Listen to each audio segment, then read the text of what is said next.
এক নাম্বার প্রশ্ন এখানে বলছে দেখো যে নিচের কোনটিকে সকল বইয়ের রাজা বলা হয়। এটা আমাদের হিসেব বিজ্ঞানে যারা পড়ি কমপক্ষে 99% স্টুডেন্টরা জানি যে খতিয়ানকে সকল বইয়ের রাজা বলা হয়। তাহলে আমরা এক নাম্বার প্রশ্নের জন্য সঠিক উত্তর বেছে নেব ঘ, যে খতিয়ান।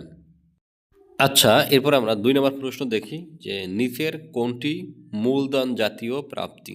দেখো, অপশন ক আছে পণ্য বিক্রয়, অপশন খ আছে ব্যাংকে বিনিয়োগের সুদ। পণ্য বিক্রয়ে জানি তো আমরা আয় হবে মুনাফা জাতীয়, ব্যাংকে বিনিয়োগের সুদ এটাও তোমার মুনাফা জাতীয় আয়। পুরনো কম্পিউটার বিক্রয়, কম্পিউটার একটা স্থায়ী সম্পত্তি এবং সেটা বিক্রয় করলে সেটা মূলধন জাতীয় আয় হয়, এই একটা আমরা পাচ্ছি। এবং আছে শেয়ারের বিনিয়োগের লভ্যাংশ, এটা তো লভ্যাংশের মধ্যে অন্তর্ভুক্ত। তাহলে 2 নম্বর প্রশ্নের জন্য সঠিক উত্তর আমরা বেছে নেব গ নাম্বার, যে পুরনো কম্পিউটার বিক্রয়, এটা হবে মূলধন জাতীয় প্রাপ্তি। 3 নাম্বার প্রশ্ন আছে এখানে দেখো, বলছে যে আসমা এন্টারপ্রাইজের 2024 সালের শেয়ারের বিনিয়োগ থেকে প্রাপ্তি 50,000 টাকা, যার মধ্যে 10,000 টাকা 2023 সালের। এক্ষেত্রে মুনাফা জাতীয় আয় কত টাকা হবে? যেহেতু এখানে 24 সালে মুনাফা শেয়ার বিনিয়োগ থেকে প্রাপ্তি হয়েছে 50,000 টাকা, আর বিগত বছরের আছে 10,000 টাকা। তা আমরা সবসময় একটা কাজ করি যে বিগত বছরে যদি টাকা থাকে সেটা বিয়োগ দেওয়ার পরে যেই টাকা থাকে সেটাই কিন্তু এখানে হবে যে মুনাফা জাতীয় আয়। তাহলে এখন দেখো 24 সালের যেহেতু আমাদের অঙ্ক করতে হবে, 23 সালে আছে 10,000 টাকা, আমরা 23 সালে 10,000 ওই 50,000 থেকে বিয়োগ দেব, বিয়োগ দিলে থাকে কত? 40,000 টাকা। এবং দেখো সঠিক উত্তর গ নাম্বারে দেয়া আছে যে 40,000 টাকা। তাহলে 3 নম্বর প্রশ্নের জন্য সঠিক উত্তর বেছে নেব আমরা গ নাম্বার, যে 40,000 টাকা। এরপরে 4 নাম্বার প্রশ্ন এখানে আছে দেখো, অফিসের জন্য ল্যাপটপ ক্রয় 60,000 টাকা, লেনদেনটিতে কোন কোন হিসাবটি প্রভাবিত হয়েছে? ক নম্বর অপশন আছে দেখো আগে আমরা একটা কাজ করি, সেটা হচ্ছে ল্যাপটপ ক্রয় করলে সেটা আমরা জাবেদা করি এবং জাবেদা করার পরে কোনটা বৃদ্ধি এবং হ্রাস পায় সেটা একটু দেখি। যেমন ল্যাপটপ যদি ক্রয় করে তাহলে প্রথমে দেখো আমরা ল্যাপটপ হিসাব বা অফিস সরঞ্জাম হিসাব দিতে পারি ডেবিট, এবং আমরা দিতে পারি নগদান হিসাব ক্রেডিট। দেখো ল্যাপটপ যদি ক্রয় করে সেটাতে অফিস সরঞ্জাম হয় তাহলে সেটাও কিন্তু সম্পদ হয়, তাহলে সম্পদ কিন্তু অফিসে বাড়ছে, তার মানে সম্পদ বৃদ্ধি পেয়েছে। এবার আবার দেখো তুমি যদি নগদ টাকা দিয়ে ল্যাপটপ কেনো তাহলে অফিসের জন্য কিন্তু দেখা যায় কি যে নগদ টাকা কিন্তু হ্রাস পেয়ে যায়, তার মানে এটাও কিন্তু একটা সম্পদ, তার মানে এখানে সম্পদ কিন্তু হ্রাস পাইছে। তাহলে দেখো অপশন ক নাম্বারে আছে সম্পদ বৃদ্ধি এবং সম্পদ হ্রাস, তাহলে সঠিক উত্তর তো এটাই হয়। ঠিক আছে, তাহলে 4 নম্বর প্রশ্নের জন্য সঠিক উত্তর আমরা বেছে নেব ক নাম্বার, যে সম্পদ বৃদ্ধি এবং সম্পদ হ্রাস। এরপরে দেখো 5 নাম্বার অপশন আছে নিচের কোনটি ক্রয়ের জন্য অফিস সরঞ্জাম হিসাব ডেবিট হবে? নিচের কোনটি ক্রয়ের জন্য অফিস সরঞ্জাম হিসাব ডেবিট হবে? ক নাম্বার অপশন আছে ক্যালকুলেটর মেশিন, এটা হবে তোমার মনিহারির ভিতরে পড়বে। খ নাম্বার ফটোকপি মেশিন, হ্যাঁ ফটোকপি মেশিন তোমার অফিস সরঞ্জামের মধ্যে পড়ে। এরপরে আছে দেখো গ নাম্বার পেপার ওয়েস্ট, এটা হচ্ছে মনিহারির ভিতরে। গ নাম্বার আছে স্টাফেলার মেশিন, এটা তোমার ওই অফিস তোমার মনিহারির ভিতরে পড়ে। তাহলে আমরা 5 নাম্বারের জন্য সঠিক উত্তর বেছে নেব খ নাম্বার, যে ফটোকপি মেশিন। এরপর দেখো 6 নাম্বার প্রশ্ন আছে এখানে যে আরাব ব্রাদার্সের নিকট হাতে পণ্য বিক্রয় বাবদ চেক প্রাপ্তি 20,000 টাকা, এর সঠিক জাবেদা নিচের কোনটি হবে? দেখো প্রথমে আমরা একটু জাবেদাটা করে নিই তাহলে খুঁজতে সহজ হবে। চেক বাবদ যদি পণ্য বিক্রয় করে তাহলে সেটা তোমার প্রথমে চেক থাকলে ব্যাংক কথা আসবে, ব্যাংক হিসাব ডেবিট, এবং যেহেতু পণ্য বিক্রয় করছে সেহেতু পণ্য বিক্রয় বা বিক্রয় হিসাব ক্রেডিট। তাহলে আমরা কি পেলাম? এখন দেখো এখানে ব্যাংক হিসাব ডেবিট এবং বিক্রয় হিসাব ক্রেডিট। তাহলে ক নম্বর অপশন কি দেখো, ব্যাংক হিসাব ডেবিট 20,000 টাকা, বিক্রয় হিসাব ক্রেডিট 20,000 টাকা। এটাই তো তাহলে সঠিক উত্তর হবে দেখো। তাহলে আমরা 6 নম্বর প্রশ্নের জন্য কিন্তু ক অপশন বেছে নেব, যে ব্যাংক হিসাব ডেবিট, বিক্রয় হিসাব ক্রেডিট। তারপর দেখো খ নম্বর এখানে আছে ব্যাংক হিসাব ডেবিট 20,000 টাকা, দেনাদার হিসাব ক্রেডিট। না, এটা তো হয় না। যাই হোক আমরা সঠিক উত্তর অলরেডি দিয়ে দিছি, তোমরা এটা আশা করি বুঝতে পারবা, এজন্য সব প্রশ্নগুলো পড়ার দরকার নাই। এরপরে 7 নাম্বার প্রশ্ন দেখো এখানে আছে যে দীর্ঘমেয়াদী দায় কোনটি? দীর্ঘমেয়াদী দায় কোনটি? ক নাম্বার অপশন আছে দেখো প্রদেয় হিসাব, প্রদেয় হিসাব আমরা জানি যে চলতি দায়। এরপর আছে খ নাম্বার প্রদেয় বিল, এটাও চলতি দায়। এবারে গ নাম্বার আছে ব্যাংক জমা অতিরিক্ত, এটাও চলতি দায়, এবং সর্বশেষ গ নাম্বার আছে ঋণপত্র। তাহলে দীর্ঘমেয়াদী দায়ের জন্য আমরা সঠিক উত্তর বেছে নেব গ নাম্বার, যে ঋণপত্র। এরপরে ৮ নাম্বার প্রশ্ন দেখো, বলছে নিচের কোনটি বিক্রয় উপরিব্যয়? নিচের কোনটি বিক্রয় উপরিব্যয়? ক নম্বর অপশন আছে শোরুম ভাড়া, খ নম্বর অপশন আছে টেলিফোন বিল, গ নম্বর অপশন আছে জ্বালানি খরচ, ঘ নম্বর আছে আইনি খরচ। তাহলে এখান দেখো বিক্রয়ের জন্য আমরা কোনটা ব্যয় করি সেটা হবে বিক্রয় উপরিব্যয়। টেলিফোন বিল করি, কিন্তু তারপর সেটা হচ্ছে অফিসের তোমার যে প্রশাসনিক ব্যয় হিসেবে ধরা হয়। জ্বালানি খরচ সেটাও হবে না, আইন খরচ। অর্থাৎ ক নম্বর আছে শোরুম ভাড়া। তাহলে আমরা ৮ নম্বর প্রশ্নের জন্য বেছে নেব ক নম্বর উত্তর, যে শোরুম ভাড়া। অর্থাৎ এখানে কোনটি বিক্রয় উপরিব্যয়, তাহলে এর জন্য আমরা সঠিক উত্তর বেছে নেব ক নম্বর, যে শোরুম ভাড়া। এবার দেখো ৮ নম্বর প্রশ্ন আছে যে পারিবারিক তহবিল আর্থিক অবস্থার বিবরণীতে কি হিসাবে দেখানো হয়? পারিবারিক তহবিল আর্থিক অবস্থার বিবরণীতে কি হিসাবে দেখানো হয়? ক নম্বর দায়, খ নম্বর ব্যয়, গ নম্বর আয়, ঘ নম্বর সম্পদ। আমরা জানি যে পারিবারিক তহবিল আর্থিক অবস্থার বিবরণীতে মূলত দায় হিসাবে দেখানো হয়। তাহলে ৮ নম্বর প্রশ্নের জন্য সঠিক উত্তর আমরা বেছে নেব ক নম্বর, যে দায়। এবার দেখো এখানে বলছে যে উদ্দীপকটি পড়ো এবং ১০ ও ১১ নং প্রশ্নের উত্তর দাও। এখানে মূলত দেওয়া আছে ব্যাংক হিসাব। এই ব্যাংক হিসাব থেকে আমাদের কি কি প্রশ্ন আছে সেগুলোর অ্যান্সার এখানে আমাদের দিতে হবে। এখানে দেখো ১০ নম্বর প্রশ্ন বলছে যে ব্যাংক হিসাবটির সমাপনী উদ্ধৃত কত টাকা হবে? তাহলে এখন দেখো আমরা প্রথমে ১ জানুয়ারি ব্যাংক ব্যালেন্স পাচ্ছি ২০,০০০ টাকা। এরপরে জানুয়ারি মাসের ১০ তারিখ এখানে দেখো দায় হিসাব আছে তোমার ১০,০০০ টাকা। তাহলে আমরা আমাদের ব্যালেন্স আছে ২০,০০০ এবং এখানে ক্রেডিট করে আছে কিন্তু ১০,০০০। তাহলে বিয়োগ দিলে বাকি থাকে কত? আরও ১০,০০০ টাকা আছে। দেখো তারপরে ১৫ তারিখ আবার বিক্রয় হিসাব আছে ১২,০০০। তাহলে ১০ এবং আর ১২, তাহলে কত হয়? ২২,০০০ টাকা। এরপর আবার তোমার ২০ তারিখ আছে দেখো দেনাদার হিসাব ৫,০০০ টাকা। তাহলে ২২ আর ৫, তাহলে কত হয়? ২৭,০০০ টাকা। তাহলে কিন্তু আমরা এখানে ব্যাংক হিসাবটি সমাপনী উদ্ধৃত কত টাকা সেটা পেয়ে যাই টাকা, এবং এর জন্য সঠিক উত্তর হবে কিন্তু তোমার ঘ নাম্বার। দেখো ১১ নম্বর প্রশ্ন আছে যে হিসাবটি থেকে জানুয়ারি মাসে প্রকাশ পায় ব্যাংক হিসাবে মোট প্রাপ্তি ১৭,০০০ টাকা। হ্যাঁ, ১৫ তারিখ ১২,০০০ এবং ২০ তারিখের ৫,০০০, ১৭,০০০ টাকা।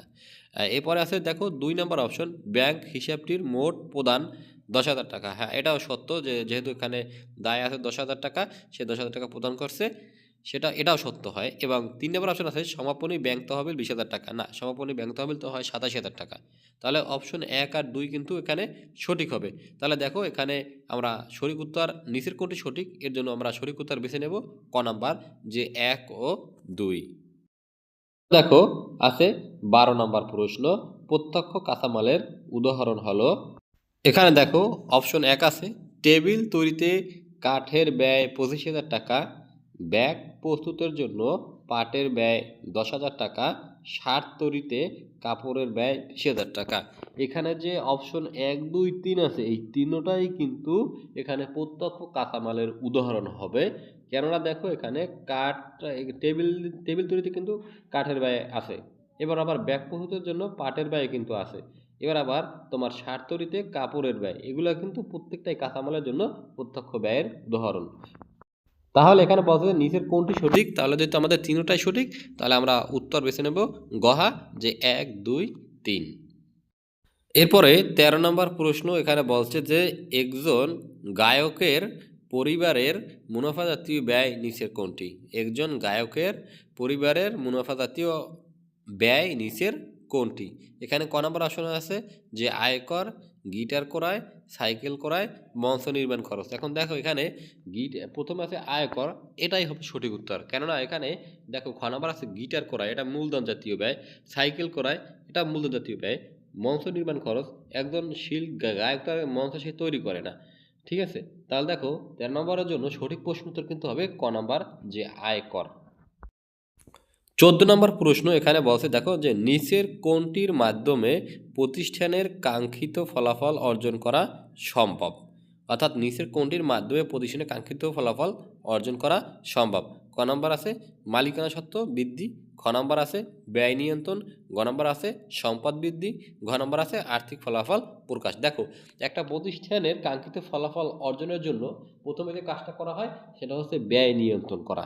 ব্যয় নিয়ন্ত্রণ করলে প্রতিষ্ঠান কাঙ্ক্ষিত ফলাফল অর্জনে সক্ষম হয়। তাহলে দেখো 14 নম্বর প্রশ্নের জন্য আমরা সঠিক উত্তর বেছে নেব খ, যে ব্যয় নিয়ন্ত্রণ।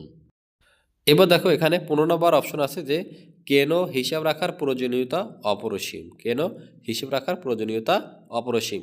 ক নম্বর অপশন আছে দেখো আর্থিক সচ্ছলতা বৃদ্ধির জন্য, খ নম্বর আছে দ্রুত সিদ্ধান্ত গ্রহণের জন্য, গ নম্বর আছে মিতব্যয়ী জীবন গঠনের জন্য, ঘ নম্বর আছে অপচয় কমানোর জন্য। তাহলে মূলত হিসাব রাখা হয় তোমার আর্থিক সচ্ছলতা বৃদ্ধির জন্য। তাহলে আমরা 15 নম্বর প্রশ্নের জন্য সঠিক উত্তর বেছে নেব ক, যে আর্থিক সচ্ছলতা বৃদ্ধির জন্য। এরপরে বলছে এখানে দেখো যে 16 নম্বর প্রশ্ন মিতু ট্রেডার্সের অভ্যন্তরীণ লেনদেন নিচের কোনটি। অভ্যন্তরীণ বলতে বুঝেছে যে তোমার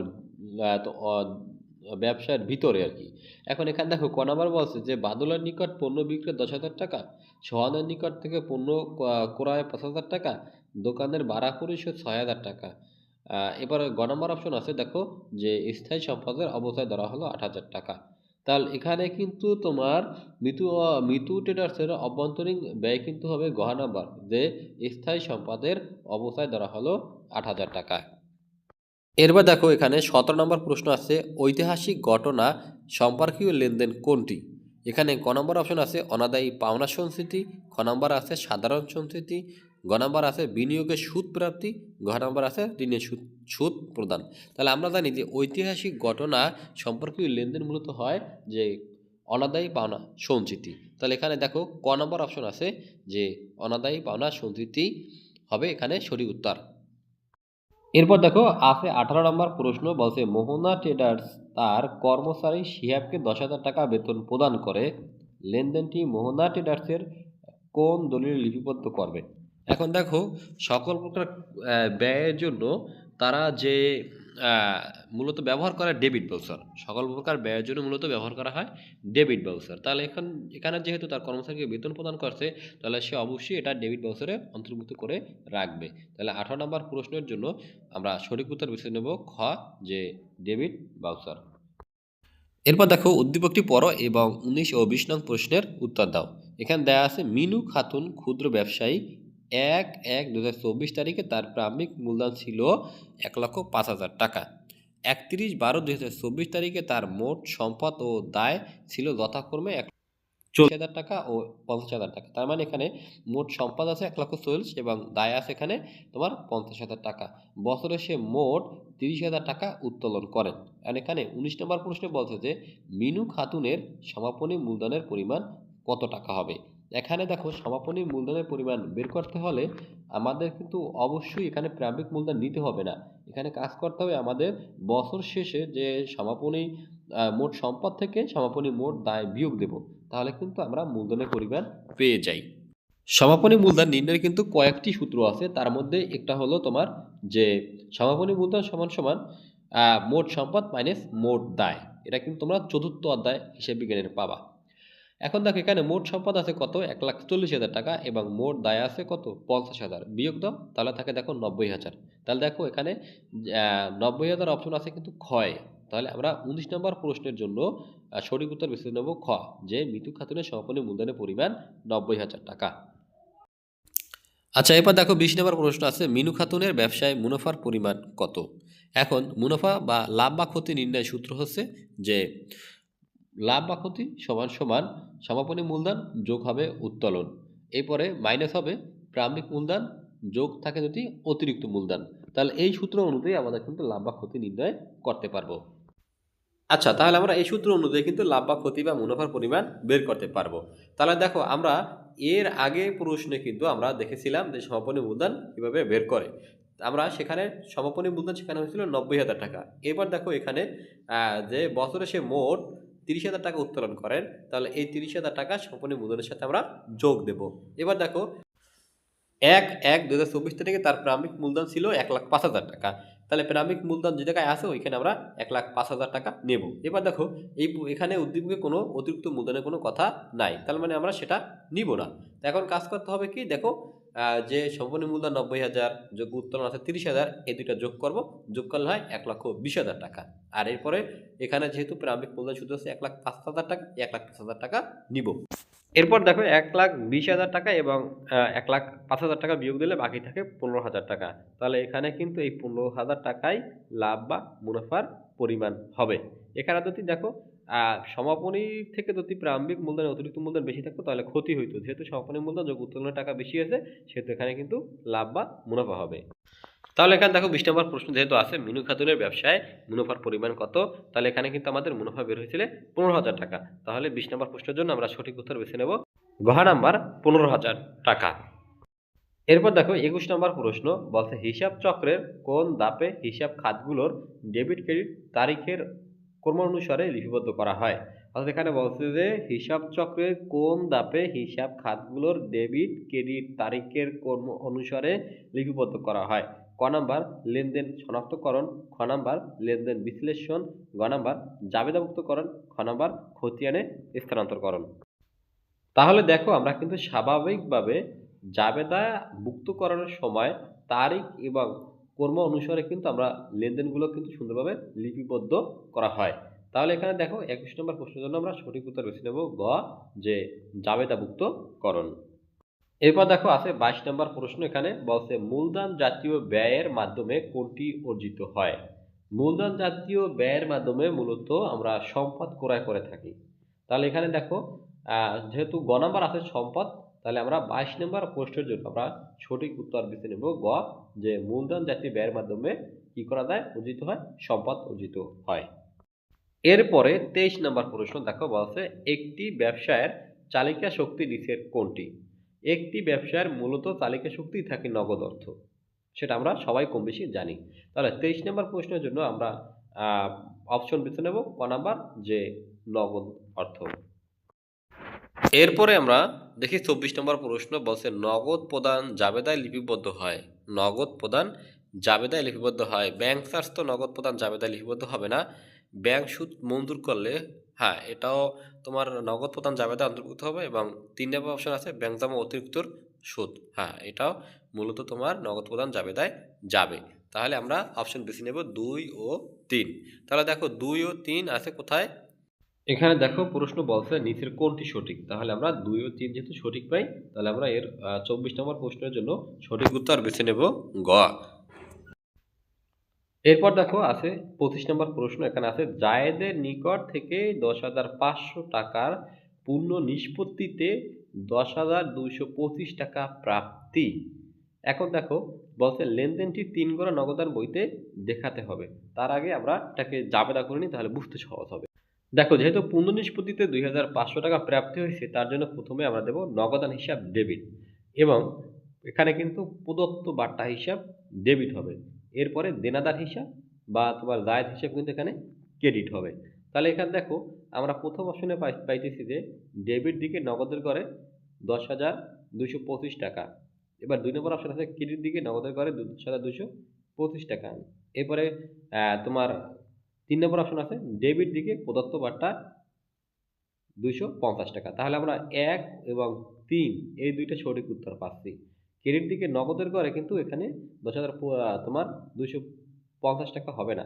এটা হয়তো যদি দেনাদার থাকতো তাহলে তিনটাই সঠিক হইতো। তাহলে যাই হোক আমরা 25 নম্বর প্রশ্নের জন্য উত্তর বেছে নেব 1 ও 3। এখন এখানে বলছে দেখো নিচের কোনটি সঠিক। এখন এখানে আমরা দেখতে পাচ্ছি যে খ নম্বরে 1 ও 3 আছে। তাহলে আমরা সঠিক উত্তর বেছে নেব খ।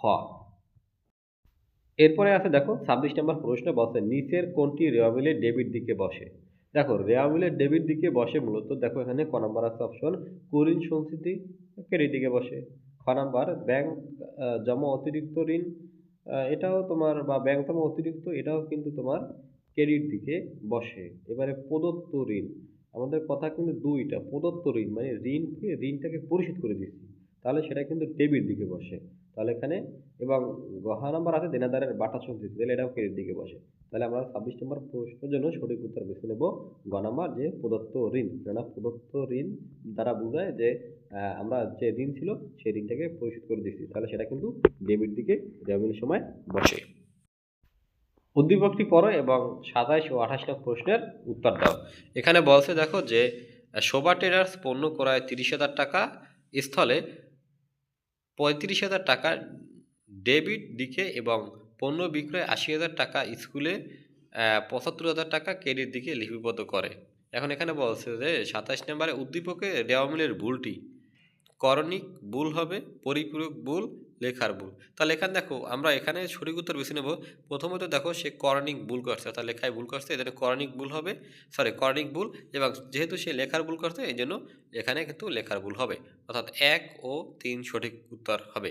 তার জন্য আমরা বেছে নেব যে খ নাম্বার, যে 1 ও 3। এরপর দেখো 28 নম্বর প্রশ্ন আছে এখানে যে রেওয়া মিলে অনিশ্চিত হিসাবের পরিমাণ কত টাকা হবে। তাহলে এখানে দেখো আমার টাকা তারতম্য যেটা আছে সেটাই তো অনিশ্চিত হিসাব আমরা ধরে নেব। এখানে 30,000 টাকার স্থলে 35,000 টাকা ডেবিট দিকে দেখাচ্ছে, তার মানে এখানে তারতম্য আছে 5,000 টাকা। এবার আবার পণ্য বিক্রয়ের জায়গায় আছে দেখো 80,000 টাকার স্থলে মানে দেখাইছে কত তোমার 75,000 টাকা। তাহলে এখানেও কিন্তু 5,000 টাকার ব্যবধান আছে। তাহলে 5 আর 5 10,000 টাকা হয়। তাহলে দেওয়া মিলে কিন্তু অনিশ্চিত হিসেব হবে 10,000 টাকা। তাহলে দেখো 28 নম্বর প্রশ্নের জন্য আমরা সঠিক উত্তর বেছে নেব গহা নাম্বার, যে 10,000 টাকা। এরপর দেখো আছে 29 নম্বর প্রশ্ন, এখানে বলছে অফিসে ব্যবহারের জন্য ঘড়ি ক্রয় করলে কোন হিসাবে লিখতে হয়? ক নাম্বার আসবাবপত্র হিসাব, খ নাম্বার মনিহার হিসাব, গ নাম্বার অফিস সরঞ্জাম হিসাব, ঘ নাম্বার আছে অফিস সাপ্লাইস হিসাব। এখন দেখো অফিসের জন্য ঘড়ি, ক্যালকুলেটর, স্টাফেলার, খাতা ইত্যাদি কিন্তু অফিস সাপ্লাইসের হিসাবভুক্ত বা অন্তর্ভুক্তর মধ্যে পড়ে। তাহলে আমরা 29 নম্বর প্রশ্নের জন্য আমরা সঠিক উত্তর বেছে নেব গহা নাম্বার, যে অফিস সাপ্লাইস হিসাব।